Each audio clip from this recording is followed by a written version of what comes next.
All right, guys, welcome back. Thanks for being here. Um, this is going to be meditations, Sunday meditations slash reflections, and this is going to be, I believe, number 8. So, I am not going to hold us back. Let's jump right into this. Let's do it.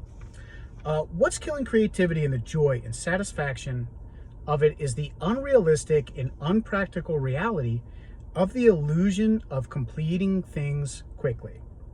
While games and the internet and even drugs that cheat our satisfaction and happiness have done a great job of making it quick and easier to feel satisfied and feel really good, it has also suppressed and in many ways blocked what the joys of creation and goal chasing is all about. The reality of creation is that it's hard. And it takes a long time. And the more we keep moving in a fast-paced culture that continues to make the friction of receiving immediate pleasures easier and easier, more convenient and faster to receive, we have a hard time of doing the long-term things that take time, patience, and diligence, and that it doesn't reward us the same. So we give up, get frustrated, and even try to make things go faster. We even see others claim they did it in a shorter time or have the answers to do things quicker. The truth is, it's hard creating, and that's the reality. People just find themselves trying to rush to a finish line. I've done that so many times. That's how I know this. Rushing to the finish line, when the reality is that lasting creation and meaningful creation simply takes a lot of time, dedication, and energy. Even as the tools get better and better, it still takes time. It still takes the time of reality and people to receive them, digest them, understand them, and decide if they like it or if it even helps them at all. Even when you can toss things out quickly, the response of the world and marketplace can take time. And building an audience takes time. There's no escape to the reality of time in any creative project or pursuit or anything in life that's worthwhile, like goals and success, or buying a house and raising a family. It all takes time. And I know some of us don't want to hear that, okay? We're in the age of technology. We're in the age of AI now. We can literally have AI do practically everything for us. But then what part of it is you in there? So the big point I'm getting at here is, I know I recognize this in a lot of other people because it's what happened to me, and I've been able to see it and help other people through it. So I'm pretty familiar with kind of where we all kind of get hung up on the process. It takes a long time. That's what everybody needs to kind of hear, flat out. And I know a lot of us are like, man, but look at all these other people online. They're already there. They've already done it. And some of them have been, faked it until they made it, or just gotten the language right to convince people that they know what they're talking about, or they have enough knowledge on the subject that they can comfortably kind of talk about it. But a lot of us, like me, definitely like you, if you're still here right now, you really care about your work. You care about keeping the soul in everything you do. And I'm not just talking about creative work. I talk a lot about creative work, but I do it with a spiritual lens too. Because I think it matters. You want your heart in the work, you want your soul in it, and it's hard to do that. It takes a lot of time. You got to really master the subject.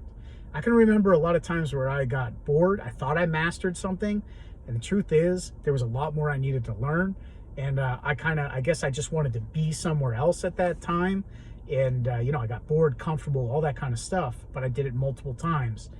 But the point that I'm trying to make here is whether or not you're going through spirituality, whether or not you're going through creation, the road kind of looks the same in a lot of ways. Okay, it's not identical.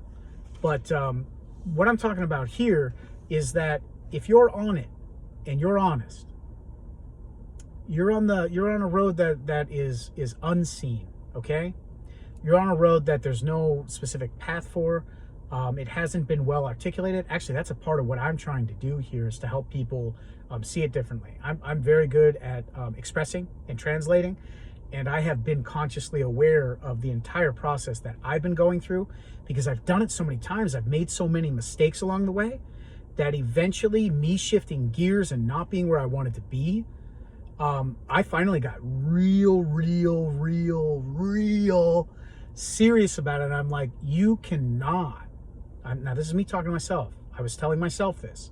You cannot keep making these same mistakes over and over again. And at some point, you get to a point where you're like, you need to see the patterns that you're doing, and you already probably recognize some of them, but they keep getting harder and harder and harder. Every time you shift gears and you try something different, you start to recognize these same road bumps and roadblocks that you hit all the time, whether or not that's people that are holding you back in your life that you need to kind of get away from or sacrifice, whether or not it's money or financially being able to sustain yourself long enough, whether or not it's burnout.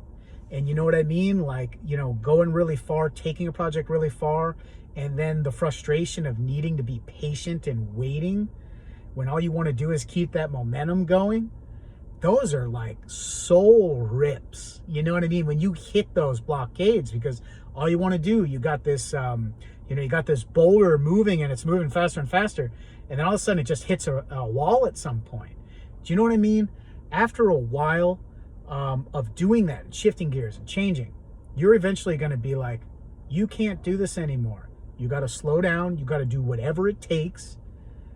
And that's it. You eventually don't like say, hey, okay, you've learned a lot here. Okay. You burned out. You're not happy about it. You're frustrated. You maybe even hate the project you've been working on for months or years or whatever. And now you're like, well, I can't do it anymore. Let me try something else. I could take whatever I learned and maybe apply it to something else. And that works for a while. But you're going to find yourself keep doing that and keep getting frustrated and spending a lot of time. So that's all I want to say on that. I'm sure that some people can probably see themselves in that. Even on the spiritual journey too, for the record.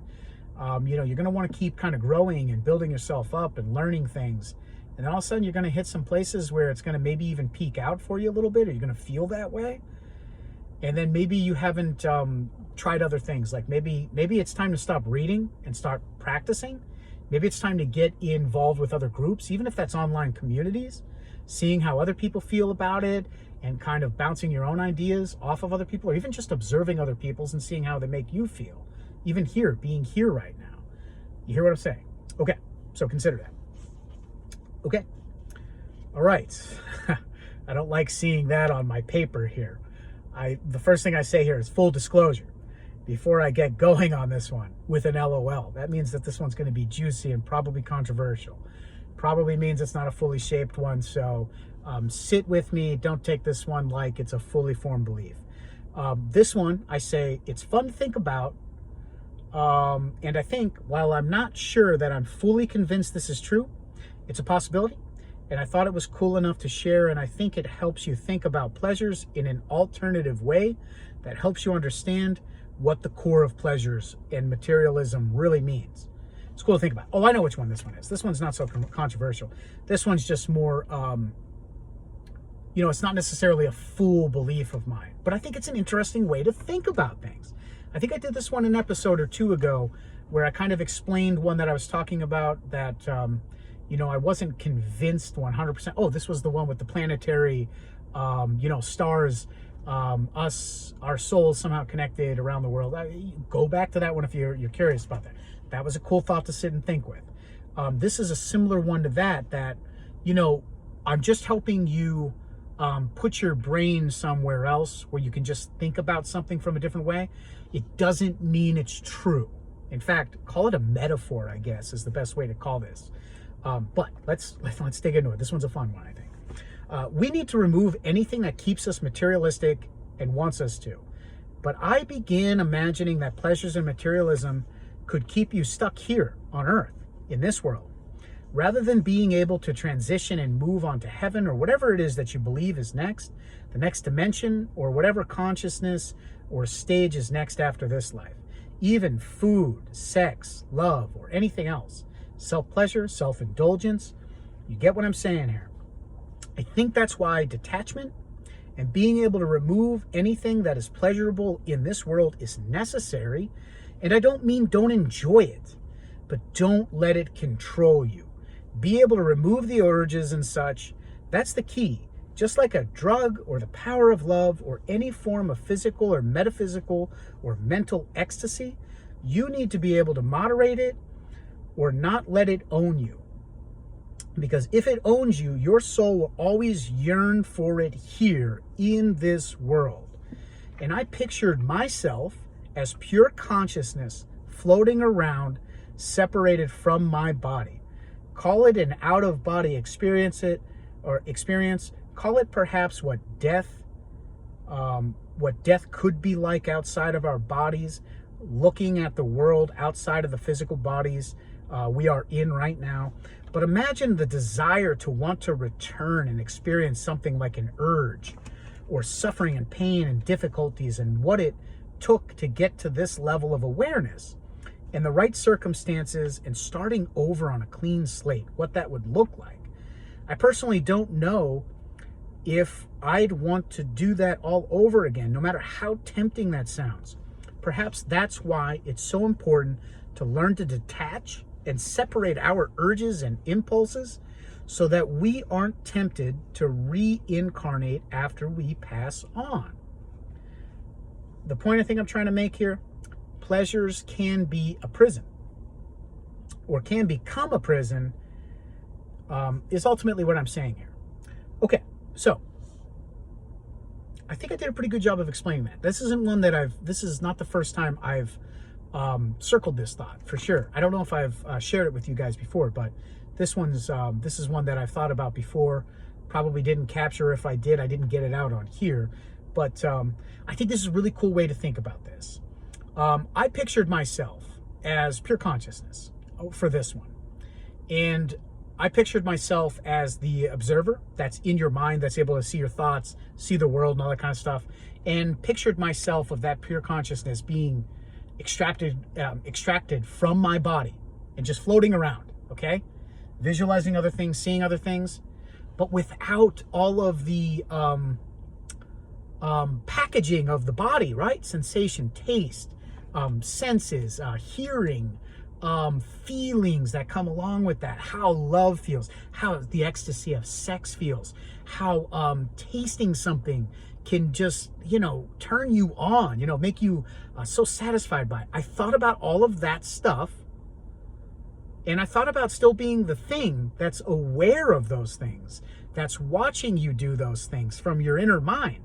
And I imagined that piece being completely separated from the body so that you can no longer taste, sense, feel love, all that kind of stuff, but just see the world, buzzing around as pure consciousness, seeing other people enjoying a good meal, someone that you remembered when you were alive, right? That good juicy steak or mama's meatloaf or something like that. You watching somebody else doing that and remembering when you were here experiencing that, those feelings and those sensations, almost like you're salivating in pure consciousness, but you can't experience it without the body, the vessel. So what I'm saying is, I think that that's what materialism, in a very spiritual sense, is all about. Not wanting to have the urge to come back after you've passed on from this world. Sit and think with that one for a while, okay? It's just a cool way to think about it from an alternative perspective. And I found this one very helpful for me. And honestly, it excited me a little bit thinking about it, because I think that that's what detachment's trying to really teach you, is so that you're not controlled by these things. Imagine if you were addicted to some drug or something like that, and you passed on from the living and were still wanting to satisfy that urge as pure consciousness, you might be tempted to come back so that you can re-experience that again. And imagine what that looks like to come back in a different body, one that isn't the same person you are, starting completely over, clean slate. You've never been here before. Well, maybe that's not true, right? Because your consciousness somehow came in, and maybe we're all a part of a bigger consciousness that everybody, it's human consciousness, the ether that I was talking about last time. So maybe, you hear what I'm saying, but try to think about it from that way. Really cool. But I think that makes a whole different reason for you to want to be able to control your urges. and understand them more and detach from them, be able to detach from them. And again, this isn't me saying don't have some fun out in this world, okay? I'm not saying that. I'm saying have fun, but don't let it control you. That's what detachment's really teaching. It's not saying you can't still enjoy yourself and do all those things. You know what I mean? And a kind of a funny thought here. That's all right. Yeah, we'll let that one go. That ship has sailed. I should have said that while we were going through it. I was thinking about somebody being pure consciousness and remembering what sex feels like. But then that felt kind of creepy. You know what I mean? You'd be kind of pure conscious watching somebody else, doing it. Yeah, don't be a creep like that. Don't be a peep and talk. I just thought it was funny to think about. Anyways, moving on. Okay. In content, lives will tear yours apart. In content, I'll get to that in a second. And there's plenty of those in the world, unfortunately. So be careful and help those become content. So what I'm basically saying is people that are at war with themselves or they're not content with their lives, they can tear yours apart. So you got to be careful with that. And I say incontent here, and I can't believe that that's not a word. Being incontent,